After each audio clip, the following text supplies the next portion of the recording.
বিশাল পরিচয়, বিশাল নোংরা হয়, এটা নোংরা আমাদের হাতে করতে হয়। জন্য 3টে 5টা এবং 7টা ভিড় এবং সেটা কাপড় দিয়ে কিংবা টিস্যু পেপার দিয়ে আমরা রেখে দেবো। তাকে আমরা মাটি দিয়ে করা হবে।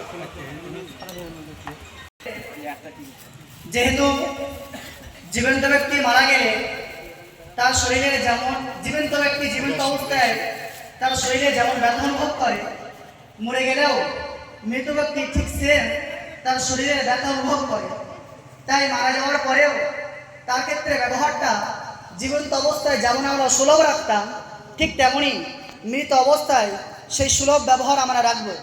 সুতরাং খেয়াল রাখার বিষয়, মৃত ব্যক্তির ক্ষেত্রে কোনো রকম আচরণটা যেন রূঢ় না হয়ে যায়।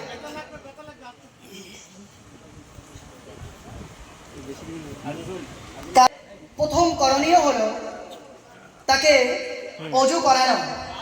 যেমন আমরা জানি গোসল ফরজের ক্ষেত্রে প্রথম আগে অজু করে নিতে হয়, ঠিক তেমনই মাইয়েতের ক্ষেত্রে প্রথম অজু করিয়ে নেব।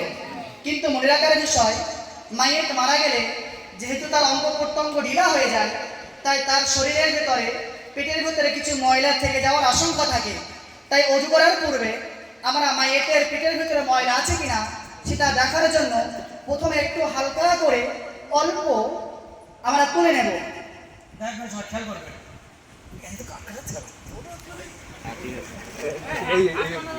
একটু হেলান শরীর থাকবে, তাহলে পেটটা একটু বিছিয়ে থাকবে।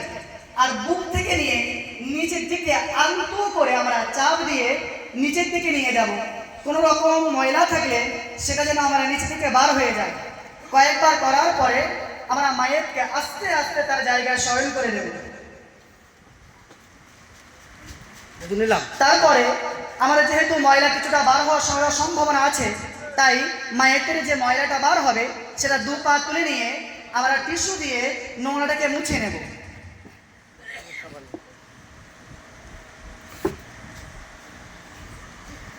পা দুটো উঁচু করলেই যথেষ্ট, এক্ষেত্রে কাপ করার প্রয়োজন নেই। তো যেভাবে সম্ভব সেইভাবে আপনি করে নিলেন। টিস্যুটাকে ব্যবহার করে নেওয়ার পরে আমরা পানি ব্যবহার করব। এই ক্ষেত্রে মনে রাখার বিষয়, আমরা অনেকেই ধারণা করি টিস্যু 1, 2, 3 কোনটা ব্যবহার করব। তো নোংরা পরিষ্কার করার ক্ষেত্রে কোনো রকম টিস্যুর নির্বাচন নেই, কি একটা টিস্যু ব্যবহার করতে হবে, কি 2 কি 3টে।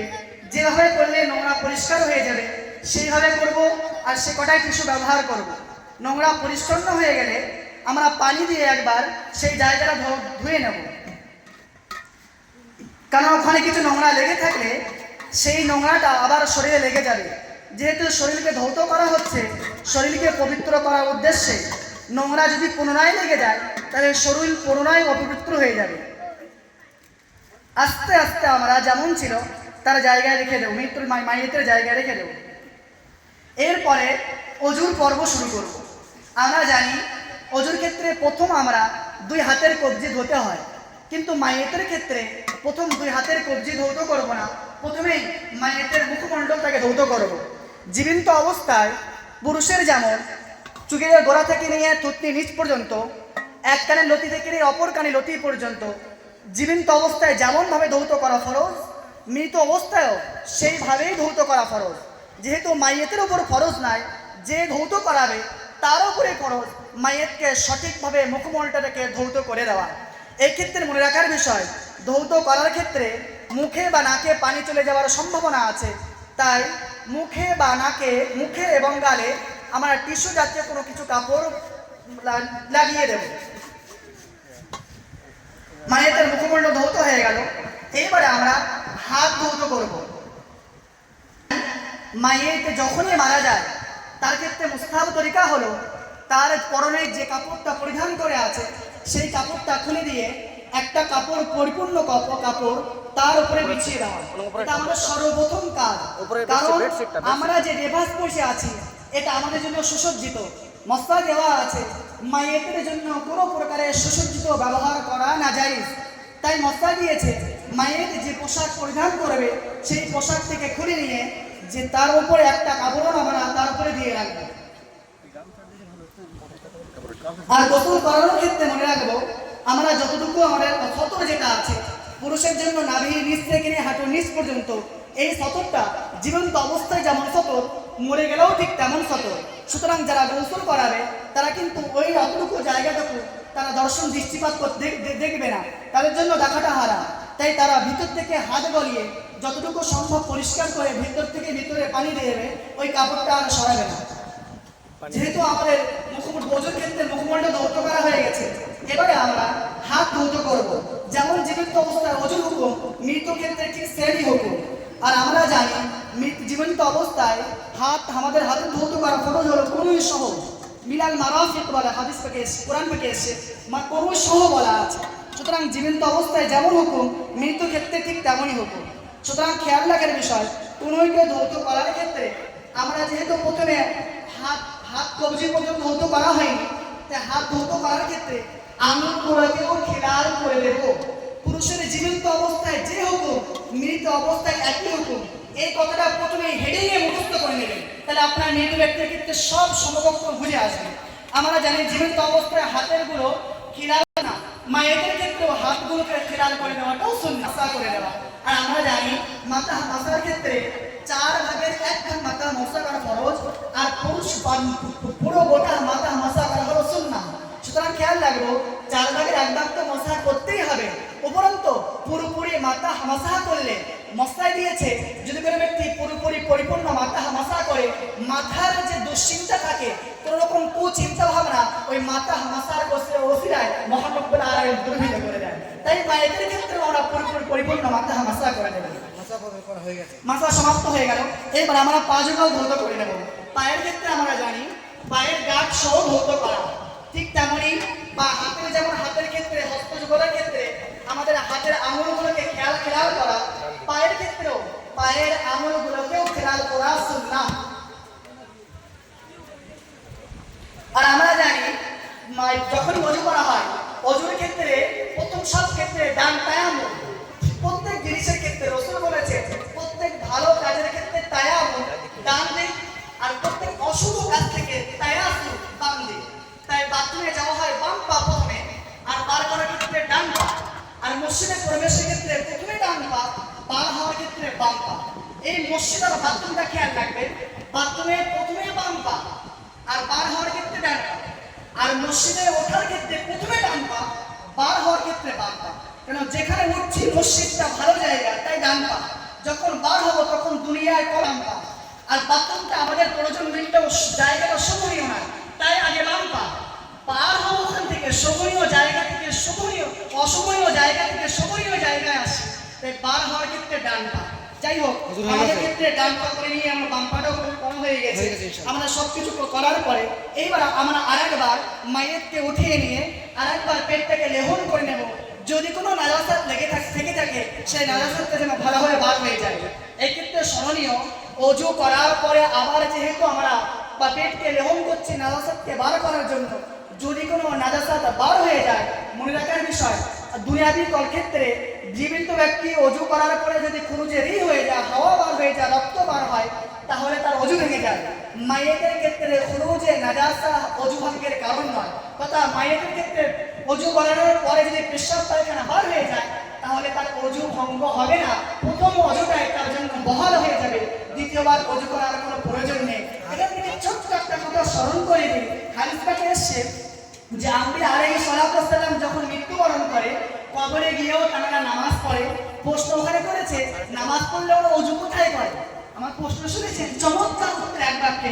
মনে রাখবেন আমাদের ক্ষেত্রে যে মায়েরটা যখন প্রথমে মারা যায় তাকে ওযু করার পরিয়ে গোসল দিয়ে দাফন দেওয়া হয়, যখনই এসছে ও তার ওই প্রথম ওযুটা কিয়ামত পর্যন্ত ওযুর বহাল রেখে দেয় মহান রব্বুল আলামিন। আর ওই ওযুর বসে আছে চিরতরের মতো মৃত অবস্থায় হয়েও আম্বিয়া আলাইহিস সালাতু ওয়াস সালাম কবরেও তারা নামাজ পড়তে থাকে। এটা আমাদের আকীদা। সুতরাং খেয়াল রাখবেন মায়েদের জন্য একটা ওযুটাই চিরজীবনের মতো ওযু, তার কিয়ামত পর্যন্ত ওযু। তার জন্য খুরুজে নাজাসা রক্ত বার হলেও তার ওযু ভঙ্গ হয় না। এটাই আমাদের আকীদা, এটাই আমাদের মাসলা। হুজুর হয়ে গেছে। হ্যাঁ, ওজুর আমাদের হয়ে যাওয়ার পরে আমরা নাগাসুক্ত যেমন পরিষ্কার করেছি আবার পরিষ্কার করে নেব। এইবারে মাইয়েতকে বাম কাঁধ করে ডান কাঁধে আগে আমরা পানি দিয়ে আমরা কি করে নেব। পানি দাও, পানি দাও।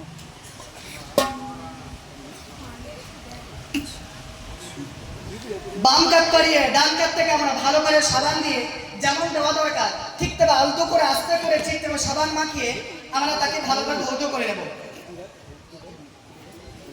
পানিটা দাও, পানি দিয়েছো। আমাদের মোটামুটি একটা পর্যায়ে চলে এসেছে। তারপরে আমরা ডান কাঁধে করে বাম কাঁধটা ধৌত করে নেব আস্তে আস্তে। সর্বদাই ক্ষেত্রে মনে রাখবেন, মৃত ব্যক্তি মারা গেলে জীবন্ত অবস্থায় যেমন অনুভব, মৃত অবস্থায় ঠিক সেম অনুভব, বরঞ্চ বলা যায় মারা গেলে তার শরীরের কষ্ট অনুভবটা বেশি হয়। সুতরাং তার সাথে নরম ব্যবহারটা জীবন্ত অবস্থায় থেকেও আরো নরম সুলভ ব্যবহার রাখবো। হ্যাঁ, করে নেওয়ার পরে হ্যাঁ একটু ছোট্ট করে খেয়াল রাখার বিষয়, মাথায় আর দাড়িতে আমরা একটু সাবানটা দিয়ে নেবো। গা ধৌত করার পূর্বে ওই কাজটা আমরা করে নেব। মাথা এবং সাবান একটু ধৌত করে নেই। হ্যাঁ, শ্যাম্পু দিয়ে হোক, যেমন ভাবে আমাদের নোংরা সাফ হবে, সে যে জিনিসটা হোক না কেন, সেই জিনিসটা আমরা মাথা এবং দাড়িতে ভালো করে আমরা সাবান বা শ্যাম্পু দিয়ে নেব, যাতে করে নোংরাগুলো সাফ হয়ে যায়।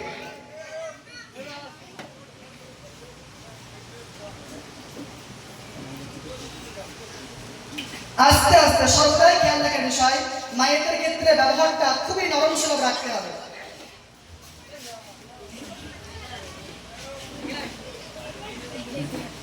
আমাদের মোটামুটি একটা মাথা এবং দাড়ি ধৌত করা হয়ে গেছে। ধৌত করার পরে আমরা খেয়াল রাখবো, আমরা জানি আমরা যখন জীবন্ত অবস্থায় ওযু করি তখন গালে এবং নাকে পানি দিয়ে ওযু করি। মায়েদের ক্ষেত্রে গালে নাকে পানি দিলে তো ফেরত আসা সম্ভব থাকে না।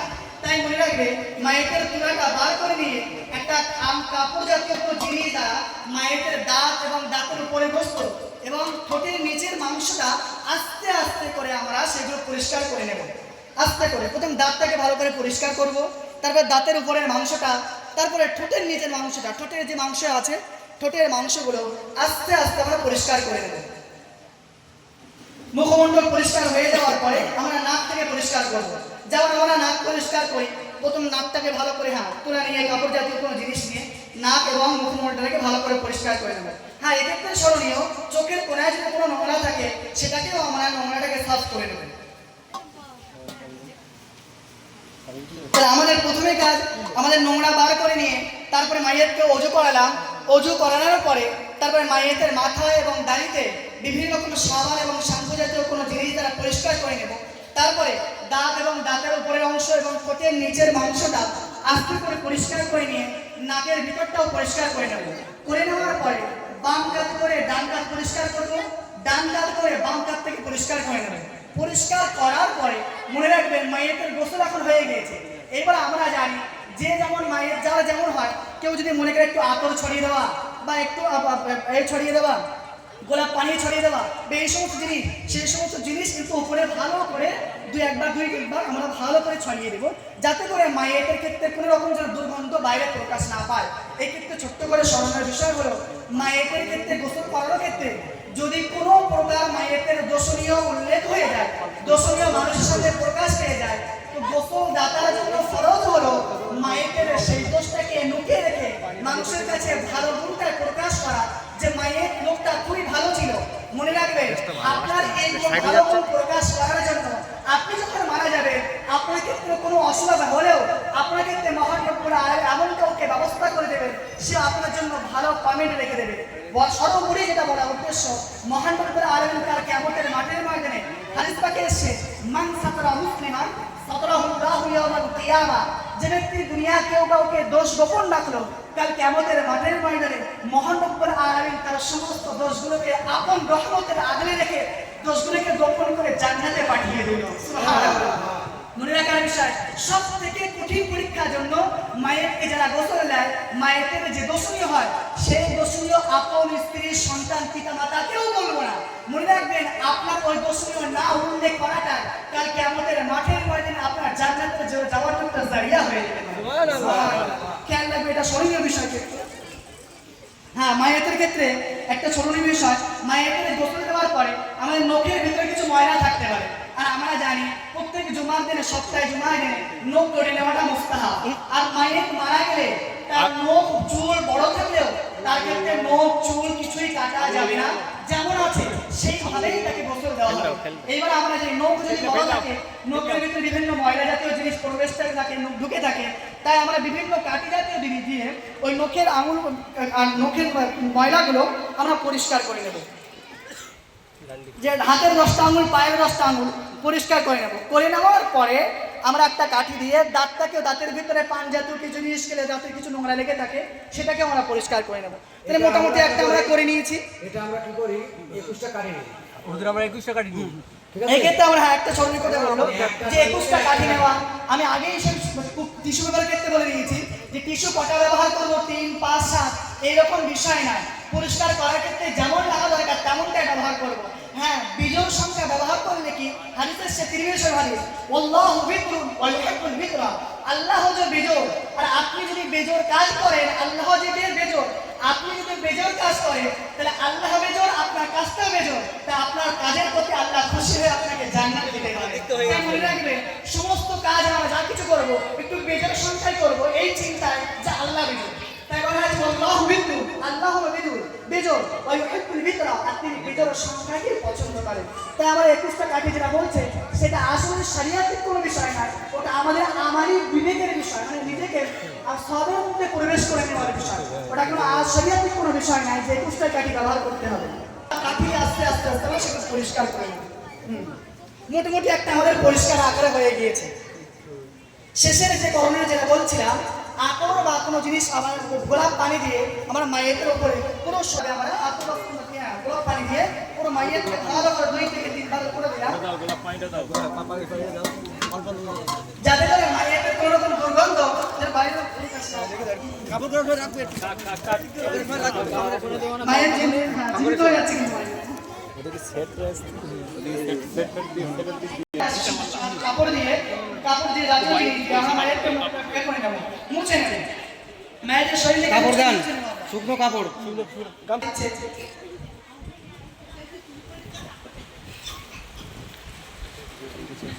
আস্তে আস্তে করে সবটাই আমরা শরীরটাকে মুছে নেব। এইভাবে মোটামুটি একটা পর্যায়ে করে নেব। খেয়াল রাখবেন আমরা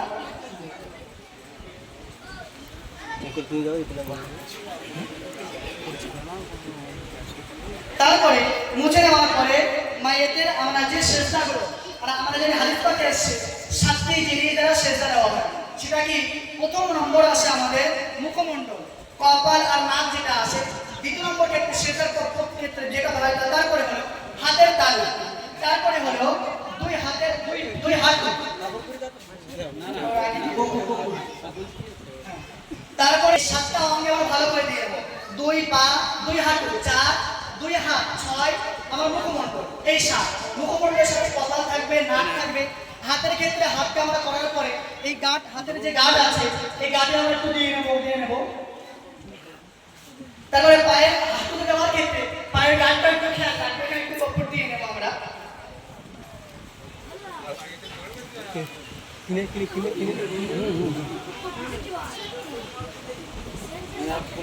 মোটামুটি একটা আমাদের মায়ের করণীয় কর্পূরের করণীয় আমার হয়ে গিয়েছে। এর পরের করণীয় হলো মায়ের কাফন দেওয়া। মায়েরটা স্মরণীয়, লক্ষণীয়। পুরুষের ক্ষেত্রে 3টি কাপড় সুন্নাত, মহিলার ক্ষেত্রে 5টি কাপড় সুন্নাত। পুরুষের জন্য 3টি কাপড় হবে লিফাফা, ইজার, কামিজ। লিফাফা যেটা হবে সেটা পা থেকে নিয়ে মাথা পর্যন্ত। ইজার যেটা হবে, লিফাফা যেটা করছে তার থেকে 1 হাত লম্বা হবে ইজারটা। আর কামিজ যেটা হবে গলা থেকে নিয়ে পা পর্যন্ত। কামিজের ক্ষেত্রে আমরা যেমন কাপড় দেখছেন, এই কাপড় পরার পরে যখন সেলাই করা হয়, কাপড় পরার পরে মাঝখান থেকে একটা এই যেটা থাকছে আমাদের এই হবে, মাঝখান থেকে যেটা একটা কাঁচি মানে করে একটা কাপড় মেরে নেওয়া হয়, এরকম ভাবে মাঝখানে ফাঁকা থাকবে আমাদের মায়ের। আর মায়ের কাপড়টা কোনো রকম সেলাই থাকবে না, সেলাইবিহীন কাপড় দিয়ে মায়েরকে কাফন দেওয়া হবে। প্রথম যেটা মায়েরকে প্রথমে বিছানো হবে আমাদের লিফাফা, তারপরে ইজার, তারপরে কামিজ। প্রথমে বিছিয়ে দেবো এগুলো আমরা। যেহেতু মায়েরকে গোসল দেওয়া হয় চড়াই কাপড়ে, মায়ের গোসলের কাপড়টা আমরা এটা সরিয়ে নিলাম। আমরা লিফাফা বিছিয়ে নিলাম। লিফাফা পরে ইজার বিছাবো। আর লেফাফা ইজা উভয় থেকে পা থেকে মাথা পর্যন্ত হবে, কিন্তু লেফাফাটা এক হাত একটু বেশি হবে, কেন যেটা আমাদের মাথা এবং পায়ের দিকে যেটা মোড়ক করা হয় ওই মোড়ক করা জিনিসটা আমাদের রাখতে হবে। পা থেকে মাথা পর্যন্ত করলে মোড়ক করা তো যেটা যাবে না, তো আমরা একটু বাড়তি করে রাখবো যেন পা এবং মাথা থেকে মোড়ক করে রাখবো। তারপর হলো কামিজ, আরবিতে যেটা বলে কামিজ, বাংলাদেশের ভাষায় পিরহান, আর আমরা বাংলাদেশ অনেকগুলো বলি জুব্বা বলি ক্ষেত্রে। তো আমরা যে জুব্বা দেখছেন সেই জুব্বাটা গলা থেকে নিয়ে পা পর্যন্ত, একটু জুব্বাটা দেখে নেবেন আপনারা। জুব্বাটা দেখেন, এই যে মাঝখানে এটা থাকবে, আর একটা কাঁচি দিয়ে এই মাঝখানে একটা কাপড়, একটা এতটুকুই, যেমনটা আমাদের জামাই থাকে তেমনটা এভাবে থাকবে। একদম সহজ পন্থা, একদম কোনো কঠিন নয় বিষয়টা।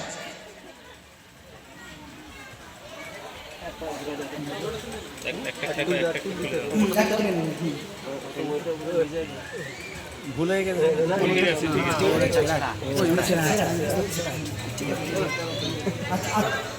আচ্ছা ওটা চাই দাও, তুমি চাই চাই কিন্তু মাথা দিকে আরেকটু মাথা দিকে পা যখন আরেকটু আমাকে মাইয়েরকে আস্তে আস্তে করে ওই যে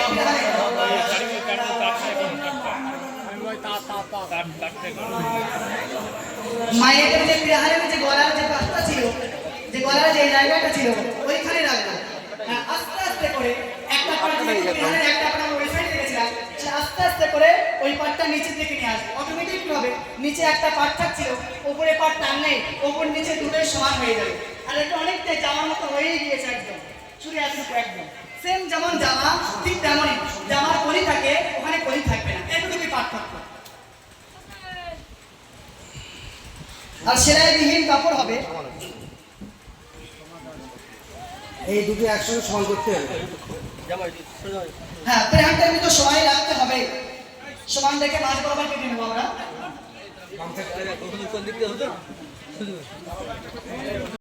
সেই পাটটা আস্তে আস্তে করে আমরা নিচের দিকে নিয়ে কমেজ থেকে যেমন আছে সেইভাবে পিছিয়ে রাখবো। তারপরে যাবো ইজা, এরপরে নিচের পাট আছে আমাদের ইজারের পাট। হ্যাঁ আমরা ক্ষেত্রে মনে রাখবো ইজারের পাট কিছু দেওয়ার ক্ষেত্রে বাম দিকটাকে আগে দিকে আসবে, বাম দিকে যেহেতু মায়ের বামটা এটা, বাম পাটটা আগে তুলে ডান দিকে আনবো।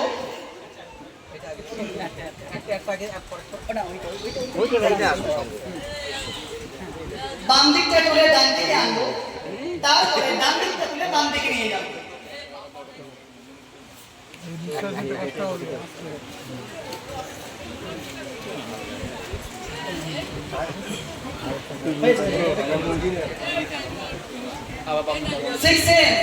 শেষে যে লেফাফা আছে ওটাও বাম দিক থেকে তুলে ডান দিকে করবো, তারপরে ডান দিক থেকে তুলে বাম দিকে করে দেবো। খুব সুন্দর হয়েছে আমাদের এটা করার পরে এই যে সামনে দেখছে এই কাপড় বাড়তি থাকবে, যে কাপড় দিয়ে আমাদের মায়ের মাথাটা মোড়ক করে দেওয়া হবে, পায়ের দিক থেকে কাপড় কিছু বাড়তি থাকবে যেটা পায়ের দিক থেকে মোড়ক করে দেওয়া হবে।